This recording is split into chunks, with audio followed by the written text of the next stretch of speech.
Masih di Sapa Indonesia Malam, saya Friska Clarissa. Majelis Hakim Pengadilan Negeri Surabaya membebaskan Gregorius Ronald Tanur dari dakwaan pembunuhan dan penganiayaan yang menewaskan seorang perempuan, Dini Sera Afriyanti.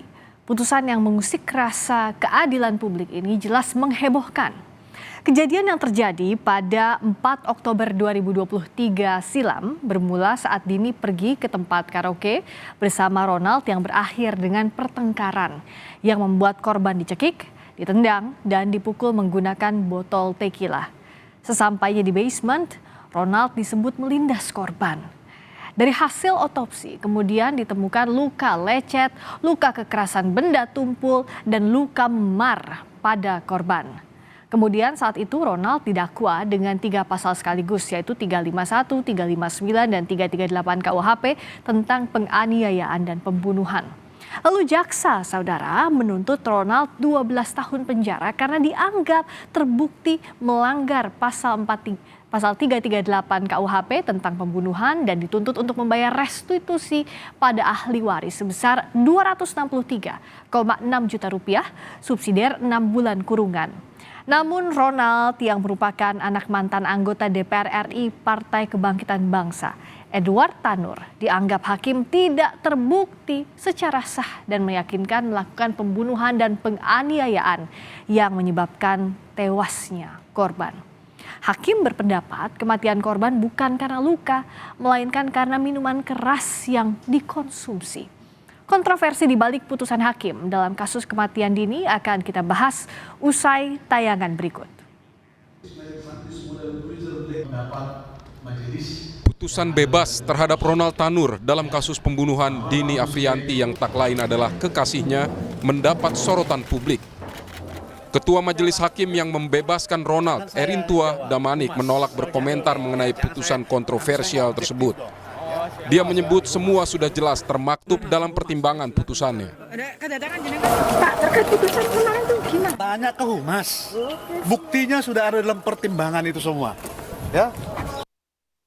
Kasus kematian Dini bermula saat dia dan rekannya Ronald Tanur mengunjungi karaoke Black Hole di Surabaya, Jawa Timur sekitar pukul 9:30 malam 3 Oktober 2023. Dalam gelar perkara, keduanya sempat berkaraoke dan meminum alkohol. Pada dini hari 4 Oktober 2023, keduanya meninggalkan ruang karaoke dan mulai cekcok. Gelar perkara mengungkap Ronald menendang dan memukul Dini dengan botol miras 2 kali. Keributan keduanya berlanjut ke lantai basement Mall Landmark. Ronald melajukan kendaraan minibusnya dan melindas Dini. Selanjutnya Ronald berusaha memberikan pertolongan kepada Dini, membawanya ke Rumah Sakit National Hospital Surabaya. Namun Dini mengembuskan napas terakhir pada pukul 5 pagi. Keluarga Dini Afriyanti dan kuasa hukumnya mengaku sangat kecewa dengan putusan PN Surabaya yang menyebut kematian Dini karena minuman beralkohol dan bukan penganiayaan. Keluarga meminta jaksa mengajukan banding. Kuasa hukum pun segera mengadukan 3 hakim yang membebaskan Ronald ke Mahkamah Agung, Komisi Yudisial, dan Komisi Pemberantasan Korupsi. Kecewa, keluarga sangat sedih dengan keputusan itu. Ya, sebisa mungkin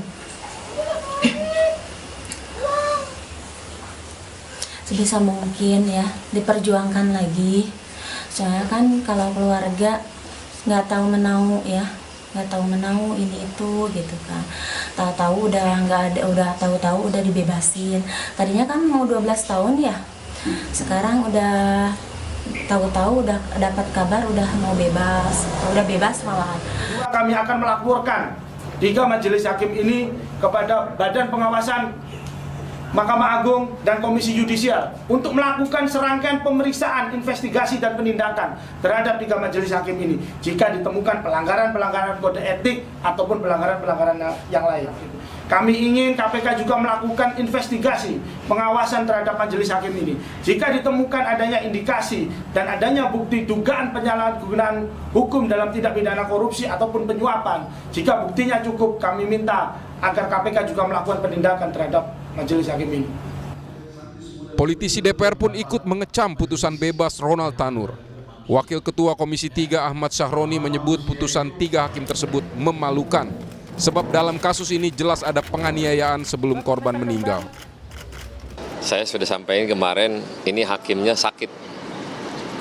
Mungkin dia nggak punya seorang anak perempuan yang bisa merasakan bagaimana perempuan ini diberlakukan tidak selayaknya. Yang herannya, jaksa penuntut umum sudah melayangkan 12 tahun penjara, tapi hakim memutuskan bebas. Para pihak harus mengawasi ini dengan seksama, ada apakah gerangan sampai akhirnya divonis bebas. Putusan bebas Ronald Tanur dijatuhkan 3 anggota Majelis Hakim PN Surabaya. Salah satu pertimbangan membebaskan Ronald adalah karena sudah berupaya menolong kekasihnya. Ketua Majelis Hakim dalam kasus tersebut adalah Hakim Erintuah Damanik. Dia dikenal karena menjatuhkan vonis mati Zuraida Hanum yang membunuh suaminya, Hakim PN Medan Jamaluddin. Erintuah juga menangani sidang pra-peradilan ex-gubernur Sumut Gatot Pujo. Di data LHKPN, Erintuah memiliki kekayaan 8 miliar rupiah. Hakim lain yang menangani adalah Hakim Mangapul. Dia pernah membebaskan para terdakwa kasus tragedi Stadion Kanjuruhan 2022. Pada 2023, Mangapul melaporkan kekayaannya 1,2 miliar rupiah. Anggota hakim berikutnya Heru Hanindyo memiliki kekayaan 6,5 miliar rupiah. Dia pernah memimpin kasus gugatan PKPU PT My Indonesia Airline ke Garuda Indonesia. Kejaksaan Negeri Surabaya memastikan akan mengajukan kasasi terkait vonis bebas hakim di kasus pembunuhan Dini Afrianti oleh terdakwa Ronald Tanur. Tentunya dalam proses kasasi ini kami setelah putusan pengadilan, kami menyatakan kasasi terhadap tersangka Gregorius Ronald Tanur. Harapan kami kalau bisa secepat mungkin supaya masyarakat tahu, merasakan bagaimana penegakan hukum di Indonesia ini. Tentunya agar terdakwa ini dapat terbukti, yaitu sesuai dengan tuntutan melanggar pasal 338 KUHP. Sementara Komisi Yudisial menyebut akan memeriksa dugaan pelanggaran kode etik hakim. KY akan menurunkan tim investigasi dan mendalami putusan hakim. Namun karena belum ada laporan ke Komisi Yudisial, sedangkan putusan ini menimbulkan perhatian publik, maka Komisi Yudisial mengambil inisiatif. Walaupun KY tidak bisa menilai suatu putusan, tetapi sangat memungkinkan bagi Komisi Yudisial untuk menurunkan tim investigasi serta mendalami putusan tersebut guna melihat apakah ada dugaan pelanggaran kode etik dan pedoman perilaku hakim. Korban Dini Sera Afrianti dimakamkan di kampung halamannya Sukabumi, Jawa Barat. Dini meninggalkan seorang putra yang ketika peristiwa terjadi masih duduk di kelas 6 sekolah dasar. Tim Liputan Kompas TV.